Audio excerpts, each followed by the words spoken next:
Baiklah, kembali dalam cerita di sebalik berita. Kalau di awal tadi bersama dengan Faris Azman, perkongsiannya adalah mengenai liputan tugasan beliau dan juga jurukamera Riza Rahim membuat liputan bersempena dengan operasi ataupun Op Benteng Laut dan juga Op Khas Belangkas 2021 khususnya bagi kawasan perairan di Selat Melaka. Untuk waktu ini saya nak bersama dengan Nur Fazlizai Ali adalah Wakil Esok Awani di Terengganu. Juga kita melihat kepada operasi berkaitan dengan penguatkuasaan undang-undang khususnya di perairan negara, tetapi ini di pantai timur pula. Faz, kalau melihat kepada laporan dan juga perkongsian berita yang Faz kongsikan lebih kurang pada tengah hari atau pada jam 2-3 petang tadi, Faizal balik membuat liputan perairan tinjauan penguatkuasaan undang-undang dan juga keselamatan di perairan di Terengganu khususnya di Pulau Bidong. Saya tak pasti kalau Fazizal masih lagi di Pulau Bidong ataupun di rumah, tapi untuk waktu ini mungkin boleh dikongsikan. Sudah pasti ia cukup berbeza cabaran yang dihadapi oleh penguatkuasa bila mana menguatkuasakan undang-undang berkaitan dengan jenayah sempadan, jenayah rentas sempadan khususnya berkaitan dengan perairan negara. Mungkin boleh dikongsikan tentang tinjauan dan juga operasi yang dijalankan khususnya melibatkan operasi maritim ini. Okey, baik Fauzi. Juga kita tahu ketika ini negara masih lagi berdepan dengan pandemik COVID-19 dan semua pihak sedang berusaha untuk memerangi pandemik berkenaan. Dan lazimnya kita banyak melaporkan ataupun penguatkuasaan di daratan. Tapi sebenarnya penguatkuasaan untuk pemantauan PKP dan juga keselamatan negara ini turut dilakukan di lautan, di mana tindakan itu telah dilakukan oleh pihak maritim Terengganu dan saya berkesempatan untuk melakukan operasi bersamanya untuk meninjau perairan di Terengganu. Boleh dikatakan pematuhan di kalangan nelayan di negeri Terengganu ini boleh dikata berada dalam tahap terbaik dan mereka patuh dengan pemantauan SOP yang telah ditetapkan dalam menangani COVID-19 ini, di mana pada pagi tadi, sebenarnya pada pagi tadi saya sempat berkesempatan dengan melakukan rondaan sehingga ke Pulau Bidong, di mana hasil tinjauan kami, Fauzi, selama 3 jam di perairan Terengganu ini, kami dapati para nelayan di pesisir pantai, kebanyakannya mereka tidak mengambil risiko kerana ketika ini Terengganu masih lagi berada dalam edan monsun dan laut bergelora.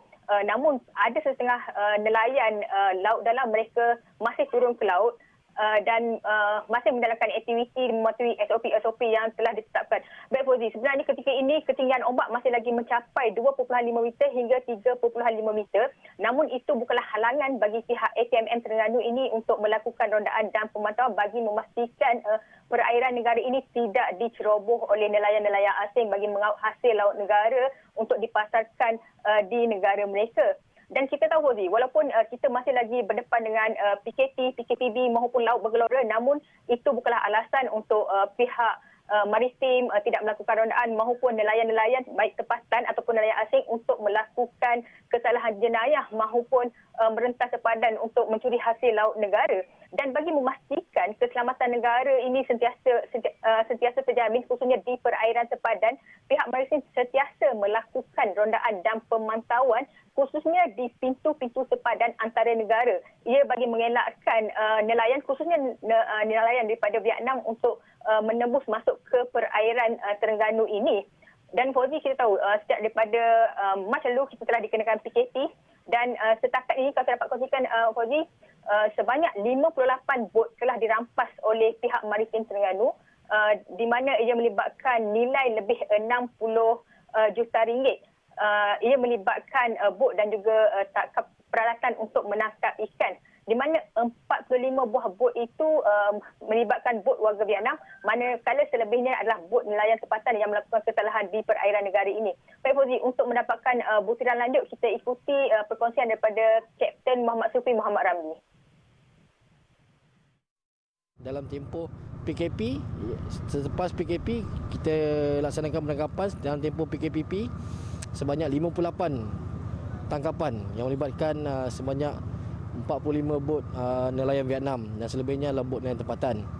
Dan keseluruhan kes-kes yang kita dah siasat, kita berjaya menyelesaikan sebanyak 42 buah kes tersebut dan selebihnya masih dalam proses siasatan. Pada tahun lepas juga kita dah berjaya melupuskan sebanyak kita dah berjaya melupuskan bot nelayan Vietnam sebanyak 16 buah bot dan semuanya telah kita tenggelamkan sebagai tukang tiruan di sepanjang perairan negeri Terengganu.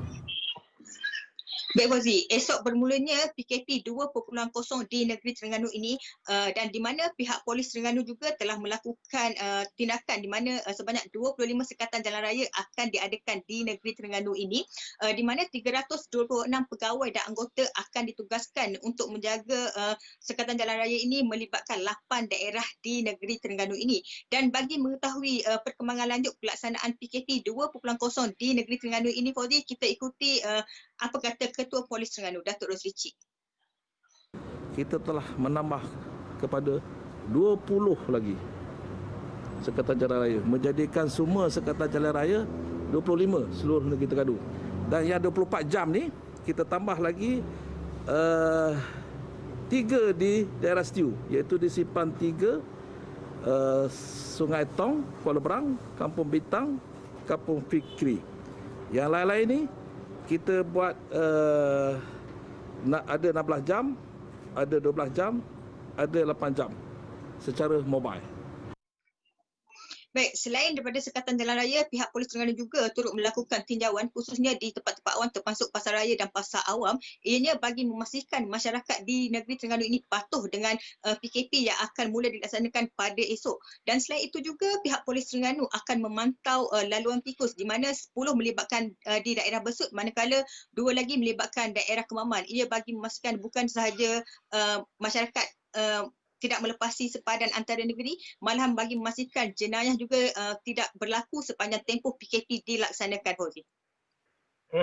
Sebenarnya saya baru saja nak minta Faziza Ali untuk bercakap tentang PKP yang bermula pada esok khususnya di negeri Terengganu. Kalau diikutkan Terengganu antara 6 buah negeri yang dikenakan perintah kawalan pergerakan, antaranya Perak, Kedah, Perlis, Negeri Sembilan, Pahang yang bermula pada 22 Januari hingga 4 Februari. Tadi dikongsikan oleh FAS ikut angka 25 sekatan jalan raya untuk PKP 2.0 ini.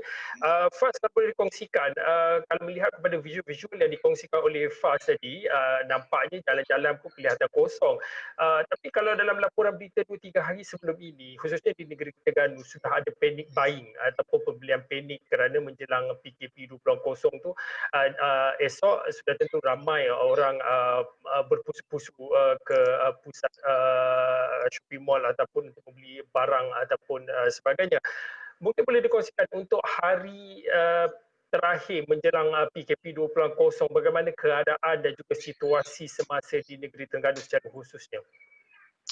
Baik, betul Fauzi. Kalau 3 hari lepas saya meninjau juga tinjauan di pasar-pasar raya dan memang mendapati ramai masyarakat di negeri Terengganu ini berpusu-pusu ke pasar raya. Namun ada di antara mereka mengatakan itu hanya barangan yang biasa yang lazim dibeli oleh mereka dan bukannya pembelian panik kerana PKP. Kerana sebelum ini mereka memaklumkan telah pernah menjalani PKP pada masa lalu dan mereka melalui pengalaman itu mereka mengambil iktibar di mana PKP pada kali ini mungkin agak berbeza berbanding PKP di sebelum ini. Dan pada hari ini sebenarnya Fauzi boleh dikatakan pasar raya di negeri Terengganu ini telah lengang kerana mereka telah membuat persediaan awal di mana mereka juga mempunyai alternatif. Mungkin kalau bagi yang bekerja mereka merasakan satu kekangan, yang tidak bekerja mungkin mereka merasakan satu kekangan untuk keluar rumah atau sebaliknya, namun mereka masih mempunyai alternatif kerana kita tahu sekarang ni kita banyak perkhidmatan-perkhidmatan yang boleh dilakukan untuk mendapatkan barangan seperti Foodpanda dan sebagainya. Jadi itu bukanlah satu alasan untuk mereka membuat pembelian panik dan sebagainya. Itu antara yang dikongsikan oleh beberapa penduduk di negeri Terengganu yang saya temui sebelum ini Fauzi, kerana mereka merasakan mereka telah mempunyai pengalaman untuk berdepan dengan PKP ini dan itu bukan mereka lebih bersedia dan belajar daripada pengalaman yang lepas. Okey, baiklah, terima kasih kepada Nur Fazizah Ali atas dua cerita yang dikongsikan. Yang pertamanya berkaitan dengan tinjauan dan juga beliau berkesempatan untuk mengikut operasi keselamatan dan juga penguatkuasaan undang-undang khususnya berkaitan dengan perairan negara di Negeri Terengganu. Kemudiannya dikongsikan tentang persiapan menjelang PKP 2.0 di Negeri Terengganu, dan saya pasti esok adalah hari pertama PKP 2.0 di Negeri Terengganu dan di 5 buah negeri lain secara khususnya iaitu di Perak, Kedah, Perlis, Negeri Sembilan dan juga Pahang.